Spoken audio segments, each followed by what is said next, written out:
Oi, gente, eu estava aqui pensando. Acabei de fazer um trajeto de 55 quilômetros. No dia a dia eu faço de casa para o trabalho 22 quilômetros. Mas eu estava aqui pensando, gente, a sensação de dirigir. Eu estava falando aqui pro meu marido, né, Douglas? Sim.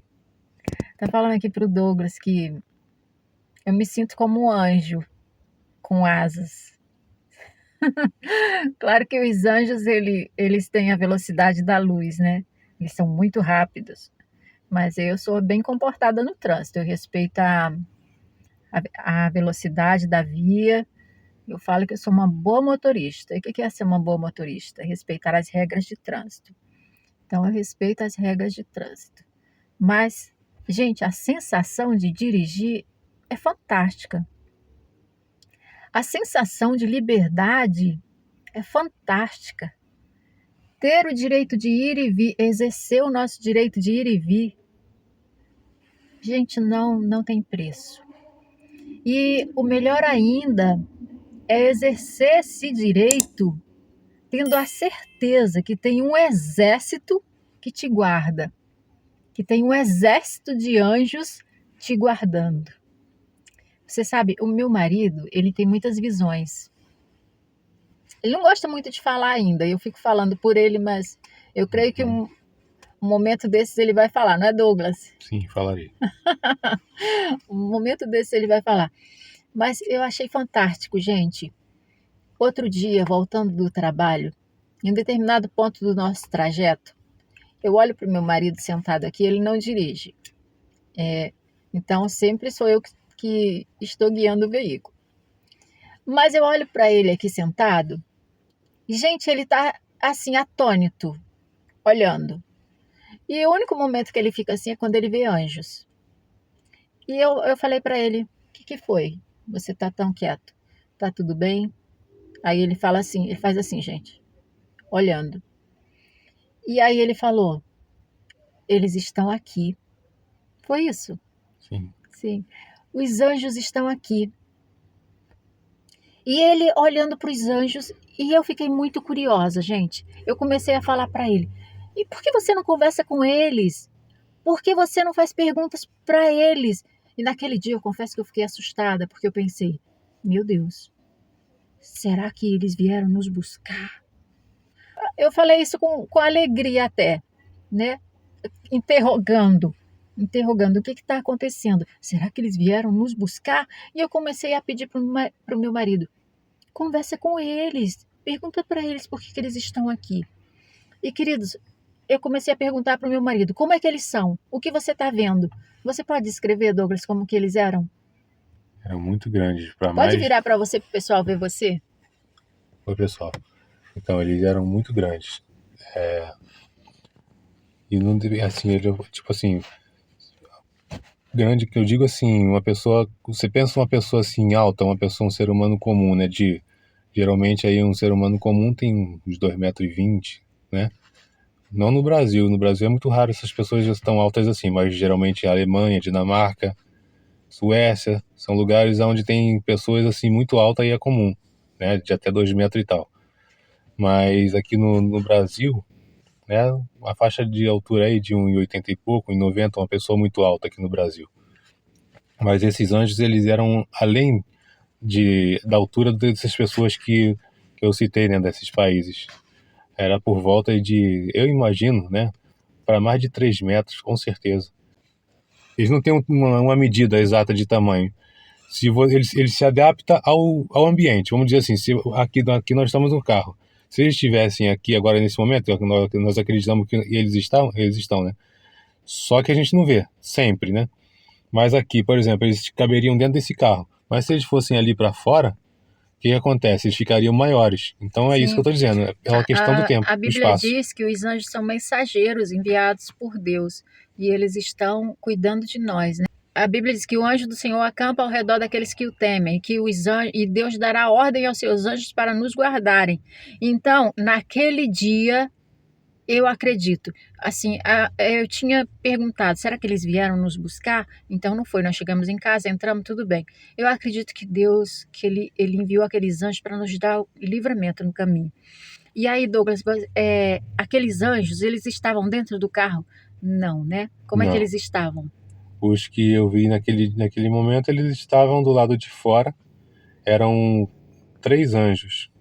3. Não era um só, era 3. Um ficava de frente pro carro, assim, ele tá parado ali na frente do carro e de frente pro carro, né? E de frente pra gente. E andando como se estivesse andando de costas.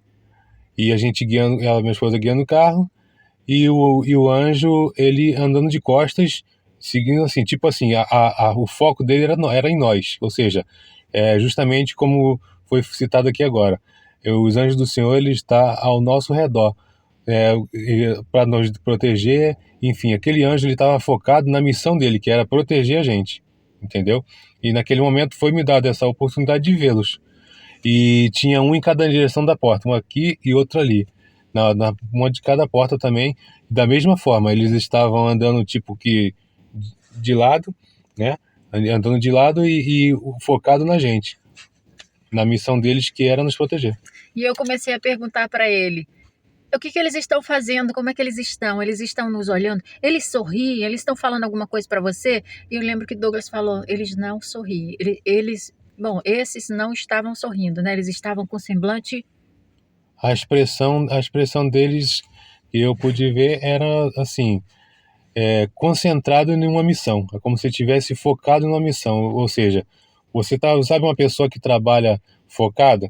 Ela tá ali olhando ali, focada em alguma coisa que ela tá fazendo naquele momento. Então é mais ou menos isso que ele estava fazendo. Ele estava focado naquela missão. Ele tinha que proteger, tinha que cuidar, e tinha que dar atenção àquilo que ele estava fazendo.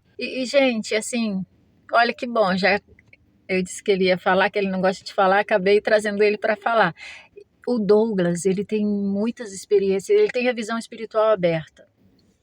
E, gente, ele me conta muitas coisas que ele vê não só anjos, mas ele vê também demônios. E assim, eu espero que a gente vai trazer mais histórias, né? Mais Sim. experiências. Ele tem muitas experiências maravilhosas para contar, gente. Depois podemos falar do demônio, em outra situação, em outro momento. Experiências maravilhosas que ele tem para contar. Então, assim como eu estava falando, que eu comecei a falar, o melhor de tudo é como eu falei para ele, eu me sinto um anjo. Eu me sinto eu me sinto, não o que eu me sinto, mas eu me comparo, eu quis dizer assim, deve ser assim os anjos, né? Mas claro, como eu falei, na velocidade da luz, não na velocidade que a gente vem respeitando as regras de trânsito, respeitando o limite da via. Mas essa sensação, gente, de liberdade, sendo guardado por Deus, de andar onde nós estivermos, sabe? De exercer o nosso direito de ir e vir. E assim, são tantos livramentos que Deus nos dá, não é verdade, Douglas? Sim, muitos, No muitos. trânsito, você que dirige, você sabe. Toda hora vem alguém, se joga na sua frente. Nossa, é aquele condutor que está dirigindo todo errado, fora, não está respeitando regra nenhuma. E Deus nos dá cada livramento, Deus vai nos livrando. Então eu acredito assim, que aquele dia, é, na verdade eu comecei querendo falar de liberdade e o Espírito Santo vai nos trazendo as coisas, né, que Douglas acabou de falar sobre a questão dos anjos. Então, assim, o que nós queremos dizer é: viva a sua liberdade, convide o Senhor para cuidar de você, porque assim, não tem preço, gente. Não tem preço. Todas as vezes que nós saímos, eu agradeço, eu peço a Deus, Deus nos guarda, nos proteja, nos livra do mal. Quando eu volto, eu agradeço a Deus. Deus, muito obrigado. Muito obrigado. E estou sempre pedindo para Deus e agradecendo a Deus, com a certeza de que Ele está sempre a nos guardar, sempre a nos guiar. E você, qual é a sensação que você tem quando dirige? Como você se sente diante de Deus, exercendo a sua liberdade, tendo a certeza que Deus está te guardando, que Deus está te livrando, que o Senhor está cumprindo a promessa dele que diz que dará ordem aos seus anjos para nos guardar. E nós somos testemunha disso, que Deus é fiel para cumprir isso, que Deus dá realmente ordem aos seus anjos para nos guardar em todos os nossos caminhos. Creia, assim, o que nós queremos trazer nesse momento é que, ainda que você não veja, né, os anjos, como ele tem a visão espiritual aberta para ver o mundo espiritual, ainda que você não veja, creia que Deus está cumprindo o que ele diz. Dá ordem aos seus anjos para te guardar em todos os seus caminhos. Não tenha medo de sair, sabe? Não fique prisioneira do medo. Não seja prisioneiro, prisioneira do medo. Ficando com medo de sair de casa. Creia, convida a Deus. Deus, me guia. Dê ordem aos seus anjos para me guardar. E vai, querido, querida. Viva a sua liberdade. Que Deus abençoe muitíssimo a sua vida. Obrigado, Douglas, por falar um pouco. Também. Obrigada. Deus abençoe muitíssimo a vida de vocês. Amém. Em nome de Jesus. Amém, querido. Então, Deus abençoe a vida de cada um de vocês que parou nesse momento aqui para nos ouvir, né? E, enfim, eu creio que esse testemunho aqui, esse momento que nós paramos aqui para conversar um pouquinho com vocês para nos ouvir, foi muito edificante para a nossa vida, para a vida de vocês também. Esperamos ter acrescentado alguma coisa de bom, né, na sua vida, né? Porque é para isso que nós estamos aqui. Nós estamos aqui para ser agente de Deus, agente do Espírito Santo, que seguindo essa missão aí. Então, espero que vocês tenham sido recebam bem essa mensagem aí, essa palavra, esse testemunho, e fique com Deus. E é isso. Boa noite.